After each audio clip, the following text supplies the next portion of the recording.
Bismillahirrahmanirrahim. Assalamualaikum warahmatullahi wabarakatuh. Alhamdulillahi rabbil alamin. Alhamdulillahilladzi allafa baina qulubina fa asbahna bi ni'matihi ikhwana. Assalatu wassalamu ala rasulillahilladzi amara rabbuna bil iqtida'i bi sunnatihi faqal qul in kuntum tuhibbunallaha fattabi'uni yuhibbukumullah wa yaghfir lakum dzunubakum. Allahumma salli wa sallim wa barik ala rasulikal karim nabiyyikal amin sayyidina Muhammadin wa ala alihi wa sahbihi wa ummatihi ila yaumiddin. Amma ba'du. Perkenalkan, nama saya Zulfa Aflaha Fikriyah, Kader tingkat 6 Madrasah Mu'allimat Muhammadiyah Yogyakarta. Pada kesempatan kali ini, bertepatan dengan malam terakhir di bulan suci Ramadan, izinkan saya untuk memberikan sedikit ilmu yang saya dapat mengenai diterima atau tidaknya puasa Ramadan kita. Tamam, sebelum masuk pada inti pembahasan, saya akan mengajak antum semua untuk mentadabburi salah satu kalamnya, yaitu surah Al-Baqarah ayat 184. A'udzu billahi minasy syaithanir rajim. Bismillahirrahmanirrahim. Ayyaman ma'dudat. فمن كان منكم مريضا أو على سفر فعدة من أيام أخر وعلى الذين يطيقونه فدية طعام مسكين فمن تطوع خيرا فهو خير له وأن تصوموا خير لكم إن كنتم تعلمون صدق الله العظيم. Nah, sahabat mu'alimat, sebelum ayat ini, yaitu ayat ke-183, membicarakan tentang wajibnya berpuasa sebagaimana diwajibkan pula puasa kepada umat-umat sebelum kita.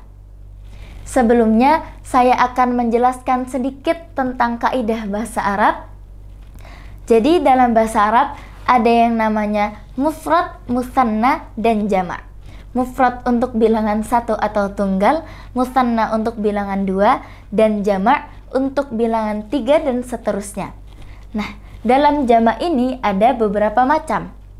Salah satunya yaitu jamak qillah yang diperuntukkan untuk bilangan 3 sampai 10.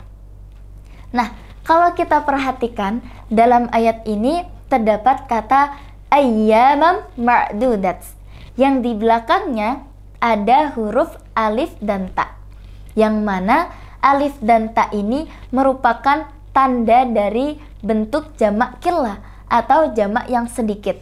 Berarti jumlah puasa yang dimaksudkan dalam ayat tersebut berjumlah antara 3 sampai 10. Tunggu deh, tapi kan Ramadan 30 hari. Kenapa dalam ayatnya menggunakan bilangan antara 3 sampai 10? Kalau kita buka tafsirnya, di sini ada banyak ikhtilaf, ada banyak perbedaan pendapat. Ada pendapat yang mengatakan bahwa ayat tersebut membicarakan tentang puasa Ayyamul Bid atau puasa 3 hari di pertengahan bulan. Ada juga yang mengatakan bahwa ayat tersebut membicarakan tentang puasa Ramadan. Lantas, mengapa Allah mention ayatnya dengan jamak qillah atau jamak yang sedikit? Maka inilah indahnya balaghah, indahnya retorika dalam Al-Quran. Coba kita buat permisalan yang sederhana.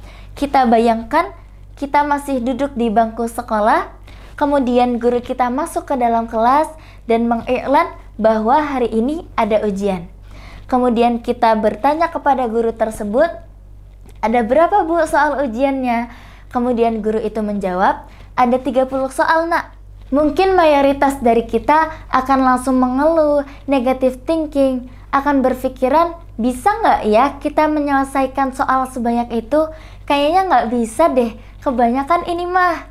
Nah, kalau kita ambil permisalan yang lain, semisal guru itu menjawab bahwa soalnya hanya 3-10 saja, mayoritas dari kita akan langsung positive thinking bahwa kita dapat menyelesaikan soal ujian tersebut. Akan muncul rasa optimisme, muncul rasa percaya diri bahwa kita akan dapat menyelesaikan soal ujian tersebut dengan mudah. Seperti itu. Seolah-olah ayat ini mengatakan, iya, puasa Ramadan itu 30 hari, tapi ayyamam ma'dudats.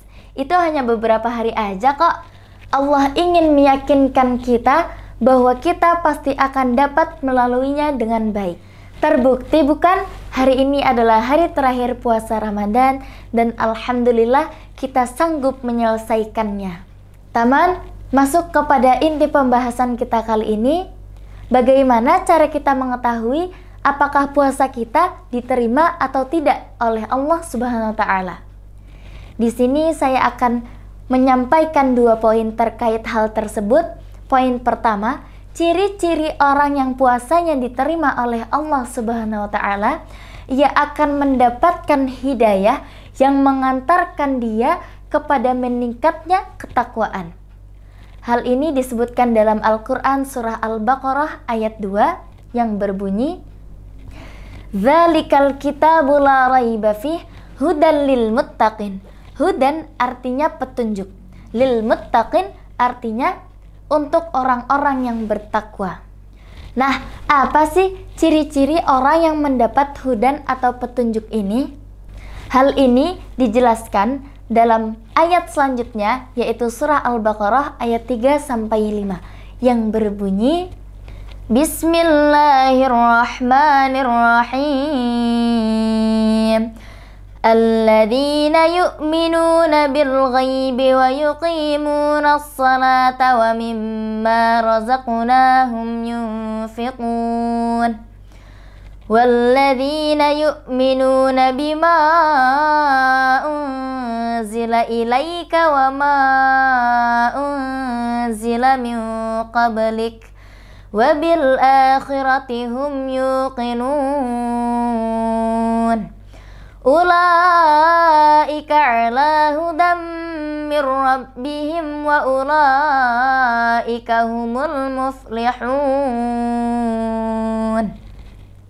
Jadi, orang yang bertakwa itu dilatih saat Ramadan, dilatih salat tarawih, dilatih qiyamul lail, dilatih memperbanyak infak, dilatih bersedekah, dilatih memperbanyak baca Al-Quran.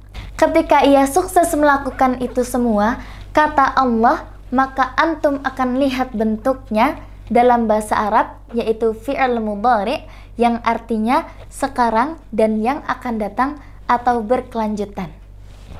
Jadi antum bisa cek pasca Ramadan, apakah amalan-amalan yang antum lakukan selama Ramadan tetap antum jalankan atau antum tinggalkan. Kemudian poin yang kedua, yaitu kita bisa melihat dari kualitas takbir kita saat Idul Fitri. Kenapa sih saat awal Syawal, saat Idul Fitri kita bertakbir?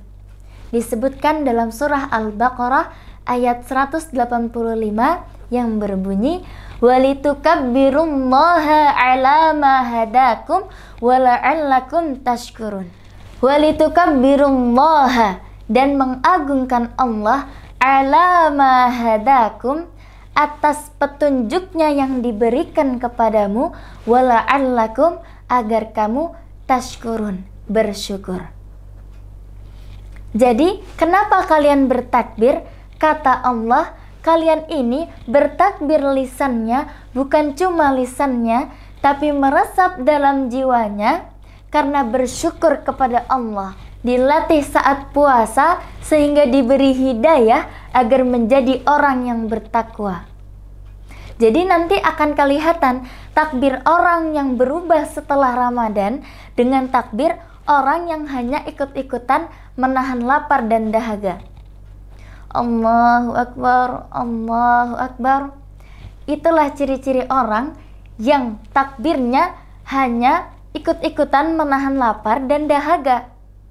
Orang yang takbirnya sukses puasanya, ia akan merasakan perubahan dalam dirinya, merasa lebih dekat dengan Allah, banyak istighfar, lebih banyak tersenyum, taatnya bertambah, takwanya meningkat.